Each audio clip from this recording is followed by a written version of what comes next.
Namaskaram everyone. Today we'll be making Arachivita Sambar.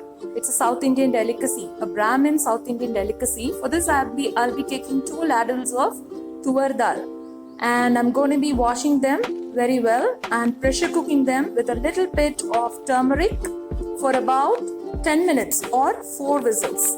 Okay? So I'm adding 2 ladles of tuvar dal.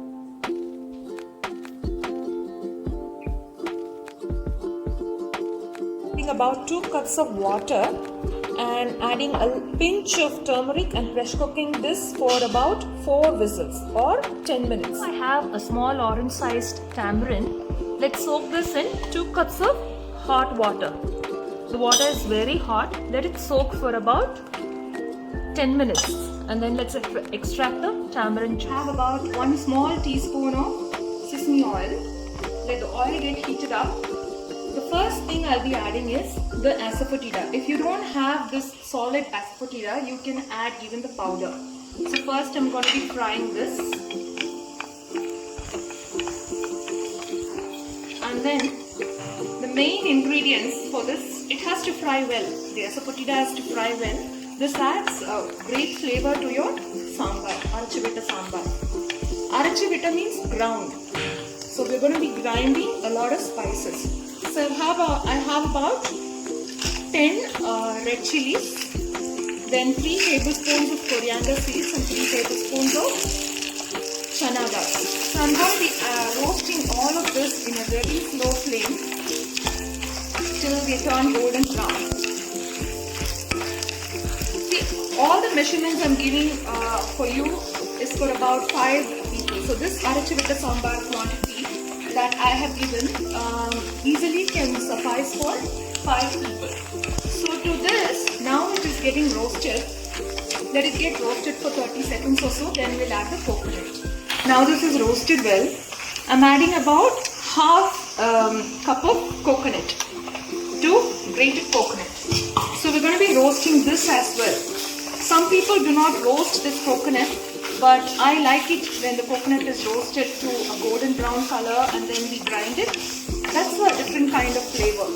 So we'll be roasting this, but please be careful that you do not burn this. Okay, keep this in a medium flame and roast it gently. The coconut is turning golden brown. This Arachivita sambar is a must in all our South Indian weddings. And whenever we invite anyone for a feast, especially newly married couples, we make this Arachivita sambar. It's part of the South Indian feast. You try making this at home. I'll tell you what vegetables also will be adding. Now that coconut is turned golden brown and we'll grind this into a paste. Water that we had soaked is quite warm and use all your might to squeeze this tamarind water. You know, some of the cooking channels that I see, they tell, show all your anger in squeezing the tamarind water or show all your anger in making the dough for the chapati or bread. But I feel that's a very bad idea. When you do cooking, your energy has to be really positive. So, and also make sure that if you have worn nail polish, make sure that you either wear it full or if it's chipped, don't use the same hands to squeeze out the tamarind water because some of the chemicals might add into the cooking also. So please ensure that. I have about 2 tablespoons of oil getting heated up. I'll add about 1 teaspoon of mustard and half a teaspoon of fenugreek. Fenugreek adds a lot of flavor to the sambar. And I have 2 red chilies also, that also I'm adding. So let it crackle. When it crackles, please don't get scared. That's a very integral part of Indian cooking must to do this. This is what we call as tadka or seasoning or porchupattu in Tamil. So for this Arachivita sambar, I have 3 vegetables today. Lady's finger, a carrot and then a tomato. I have diced them into big pieces. So let this crackle and then we'll add the vegetables to it. These are crackling. So let us wait for the entire crackling sound to stop. But ensure that you add the vegetables immediately, else the mustard will burn. So now I'm going to add the vegetables. So all the vegetables that I've taken today can be easily cooked.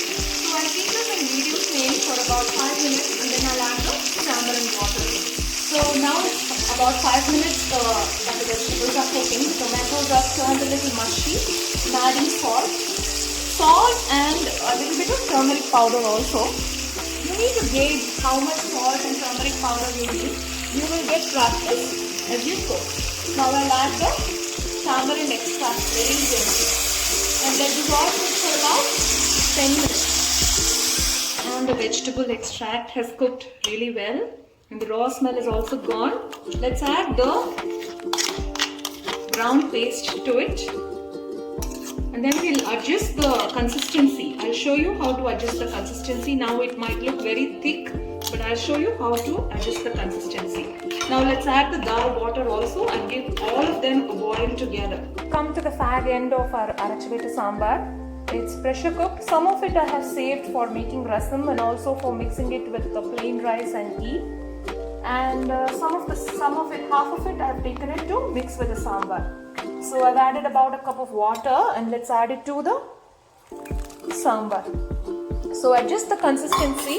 If you find the sambar quite thick, you can add a little more water and let this all come to a boil and your sambar is ready to eat with hot rice, or you can even eat it with millets. If you make more, if you think that you have made a lot of sambar, you can save it for dinner to eat with pongal or dosa or idlis or even pudi kodakatais. So this sambar is a very good recipe. Please try it and let me know how the taste was. Now can you see the sambar boiling quite well? This is called as Padanji Varum in Palakkad Tamil or Pongi Varadu in normal Tamil. So another most important ingredient for the sambar is curry leaves. For any South Indian cooking, curry leaves are very important. I've added a few of them. Let us switch off the flame and the sambar is ready.